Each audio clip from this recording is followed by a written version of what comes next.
Welcome back to Midas Defense. I'm Chris Goldsmith, Army combat veteran and executive producer of Hellcats. Leadership is ultimately about responsibility for human lives. That responsibility becomes clearest in moments of crisis, when decisions made in Washington determine who is sent into danger, who's protected by the government, and who is treated as expendable. Right now, the Trump administration is failing that test at home and abroad. The United States is once again escalating its war in Iran without a clear strategy of ending it. President Trump keeps saying that the Strait of Hormuz is open when ships are being shot at and blown up. Then he says that it's not just Iran, but the U.S. that's going to be collecting tolls. And he keeps blaming our allies, saying that cleaning up his mess of a war is everyone else's job but his. Meanwhile, American forces have again resumed strikes and a naval blockade. Commercial shipping has slowed to a fraction of its pre-war levels. Rising energy costs are reaching families not just in the U.S., but around the world. Now, Congress has already directed the president to end this war or seek authorization. He has done neither. Here at home, the administration's mass deportation campaign is producing its own mounting human cost. In Houston, an ICE agent shot and killed a father of three. In Maine, ICE murdered a man in front of his 3-year-old. In Florida, a 28-year-old man was struck and killed by a tractor trailer while fleeing ICE. And frankly, it doesn't matter what these victims' immigration or citizenship status was, because capital murder by masked thugs on the streets of the United States is always unacceptable. These are not abstract policy debates. These are people with families, communities, and futures that cannot be restored once they're gone. Good leadership recognizes the value of every human life. It demands discipline before force, accountability after failure, and the moral courage to accept responsibility for the consequences of your decisions.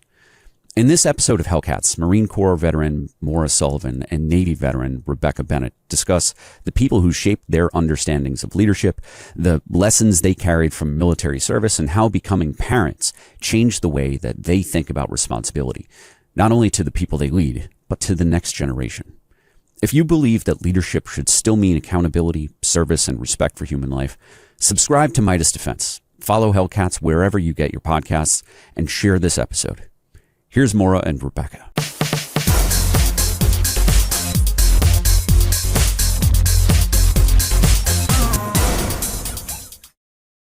We are back at war with Iran.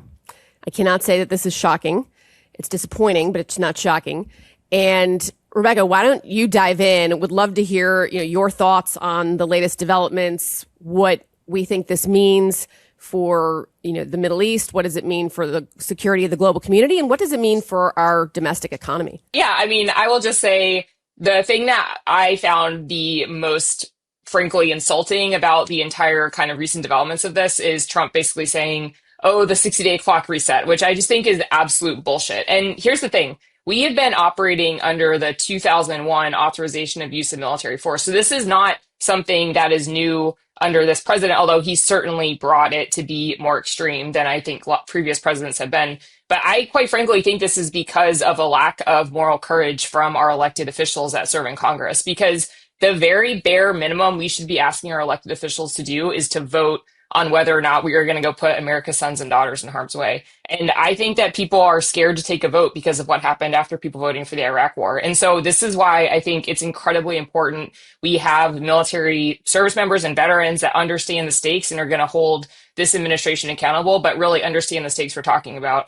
I mean, to your point, I think we're up to 14 service members that we've lost now in the line of duty from this war. And this is directly impacting all of us here at home as well. I mean, Donald Trump ran on no more forever wars and lowering the cost of living. He's doing the exact opposite. Well, I'm glad you brought up the AUMF, and I think that's a really terrific place to start. Of course, this is so deeply personal to those of us in the Iraq-Afghanistan generation who have served overseas.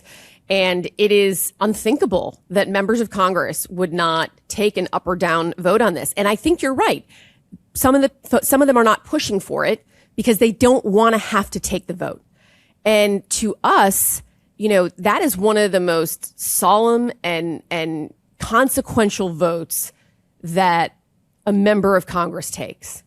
And we have lived what happened when people didn't take that seriously or didn't take it seriously enough or didn't ask the right questions. And, something I talk a lot about is a member of Congress better be able to take that vote and then go home and look their constituents in the eye and explain to them why they sent their sons, daughters, husbands, wives, look at young kids, their mothers, fathers, into an armed conflict, in this case, in the Middle East.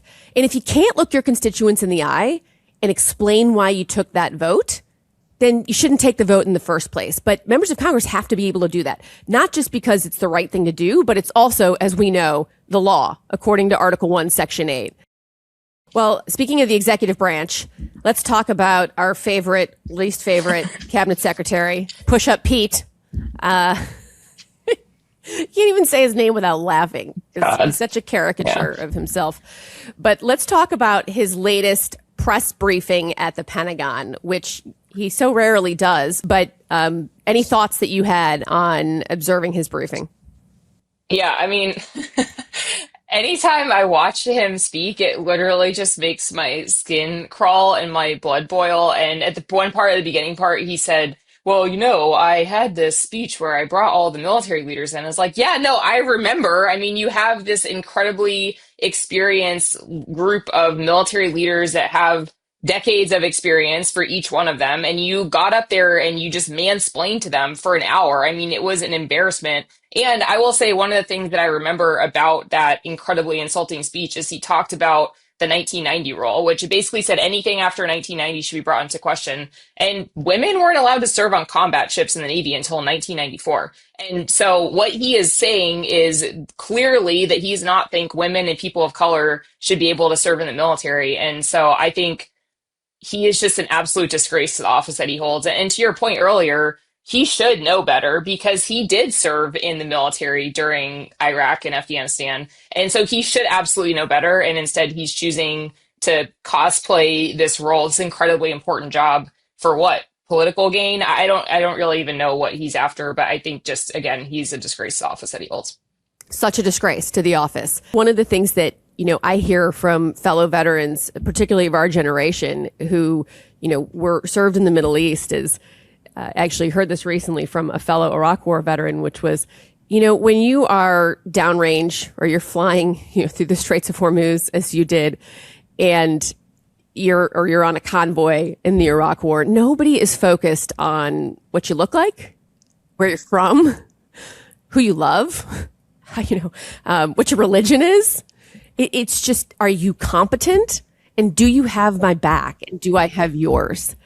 And his lack of focus on what actually makes the United States military the most lethal fighting force in the entire world fundamentally makes our country less safe.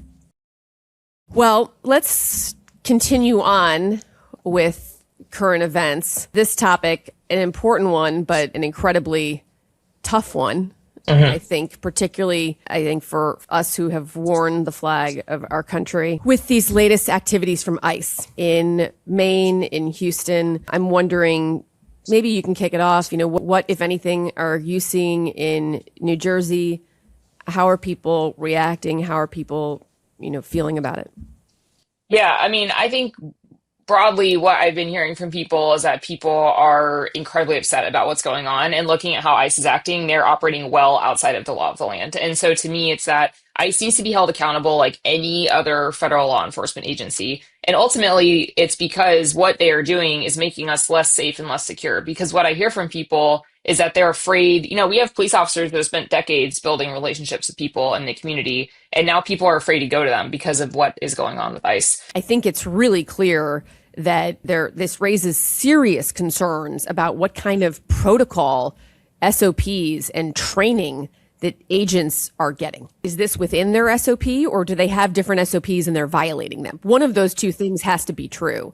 But either way, this is un-American. It's shocking that it is happening. The murder of people on the streets of the United States. And obviously we saw someone in Houston killed earlier this week. And this is a department that has seemingly gone rogue.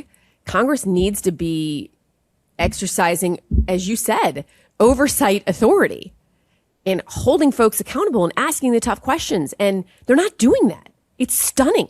It's like, what is it going to take for members of Congress to do their job. Yeah. People are being murdered on the streets of America, and they're still not conducting hearings on it. Let's go to the main theme of our episode, which is stories that shape us. And so what I thought it would be kind of fun to dive into here is the origins of our own journey of service, whether there was a, family member or teacher or mentor who inspired you, or there was a moment or an incident that made you think about something differently.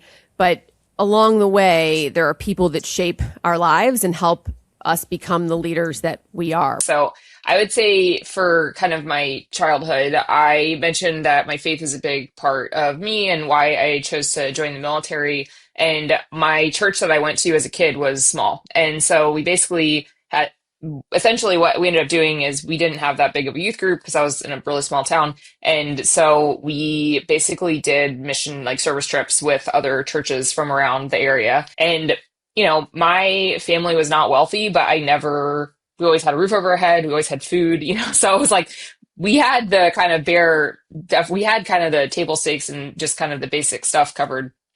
But I remember going on this trip to rural West Virginia, and it was very eye-opening of, oh, there are people in this country that do not have just basic things. And I remember working on this house that literally had like a tarp over, it didn't have a roof, it was like a tarp over its roof.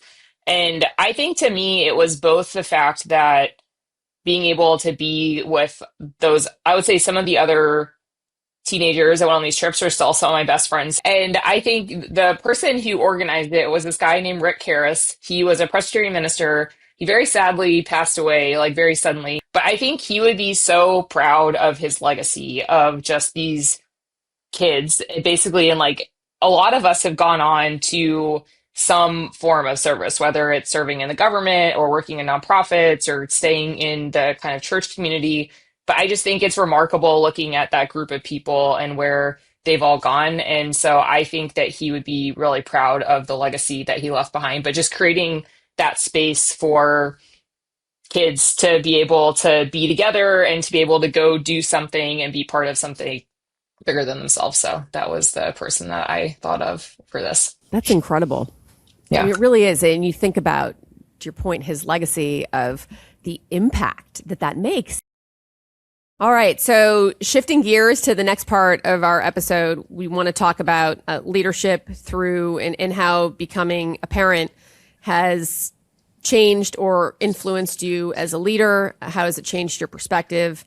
And, also recognizing that, just to be clear, parenthood is not for everyone.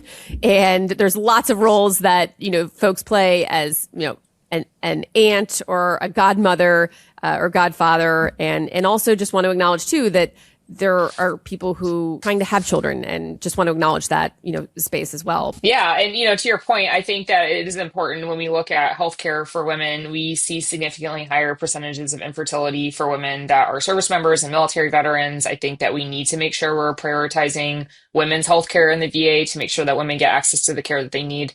And, you're right, being a parent is not for everybody. And it's really, ultimately, it should be your choice, certainly not the government's, but I think it's just about if you want to have kids, great. If you don't want to have kids, great. My husband and I decided that we wanted to have a family. And for me, it's really been truly one of the greatest joys in my life. I just remember as soon as both of my girls were born, I just never experienced like a love that powerful. For us, I just echoing what you said, if a friend said this to me and I agree with it, he said, parenting is the one thing in life that actually exceeds the hype. Yes. And I really found that, I really found that to be true. Like you said, I'd never experienced just the profound love. And one of the sort of unifying things I've seen with it is like, you're now part of this club that you weren't a part of before, and you can disagree with people on a lot of things, but there's this universal understanding of, when you are a parent, the love, the biological imperative to protect. And that is such a universal thing that crosses religions, cultures, countries, et cetera, around our global community. People have said that there should be more women involved in our nation's foreign policy because they think we'd have fewer wars. Yes. I think if you do have more mothers and fathers at the table, that you probably do have, you do have fewer wars. But I think it certainly made me a more empathetic and compassionate leader, and certainly just completely changed, my worldview. Thank you for joining us on Meidas Defense. Hellcats is produced by Lauren Hust at Public Square Media and VALOR Media Network in partnership with Meidas Defense. To get early access to every episode, please subscribe to Hellcats wherever you get your podcasts and to Meidas Plus on Substack. And don't forget to follow Maura Sullivan and Rebecca Bennett on your preferred platforms. We'll see you next time. Want to stay plugged in? Become a subscriber to our Substack at MeidasPlus.com. You'll get daily recaps from Ron Filipkowski, ad-free episodes of our podcast, and more exclusive content only available at MeidasPlus.com.